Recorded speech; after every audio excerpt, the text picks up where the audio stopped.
What's up, everybody? It's Reacher time. It feels like it's been forever with the holidays and all the episodes of What If Season 2 I've been covering, but the fifth episode came out tonight, and this show is just so damn good. There will, of course, be spoilers for the episode in this video, so make sure you've seen all five of them before watching this. With that out of the way, let's get into it. This episode saw Reacher and O'Donnell heading to DC to find out more about AM, while Neely and Dixon went to Denver to try and learn about more with these new missiles. The two ladies were too late to the party though because the shipment of 650 missiles had already gone out by the time they got there, and once they caught up with the truck, the hijacking was done and they couldn't keep the missiles from getting away. But they do have a dope shootout with three of the goons first, and this show really has some great action scenes. Some of them are kind of tame like this one, and that's not a bad thing. Don't think that's a bad thing. But they pump it up when it needs to be pumped up, and they're all amazing. Back in DC, everything continues to point to the fact that Swan is somehow involved in on this whole scheme,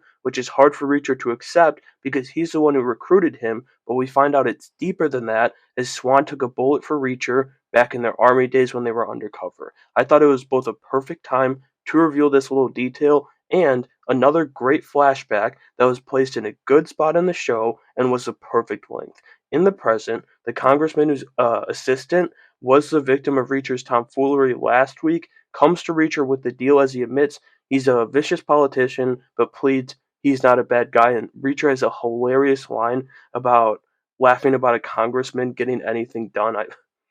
It was it wasn't subtle at all, and I absolutely loved it.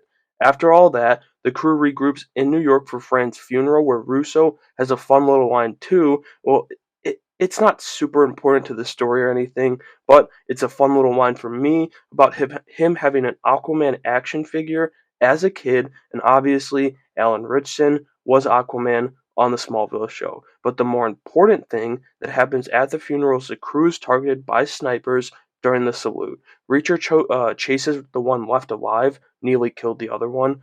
Down with the help from Russo, and I love Russo more and more each episode as he's really falling into place here in the show. Anyway, they get him, and he tells Reacher it wasn't Langston, that's Patrick's character, who hired him, but Swan, confirming their old army pal, is indeed involved in this dastardly plot. So Reacher strikes a deal with him. Take them to the meetup for his final payment, and he gets to both live and keep the money. But when he enters the building, it immediately explodes and goes up in flames with another great cliffhanger for this season. And so that'll do it for my review of the fifth episode in Reacher Season 2. This show is scary good, and this season specifically just gets better and better week after week, which feels harder and harder to do week after week because each episode is so great. But let me know what you thought of this episode down in the comments below, and make sure you have a great day.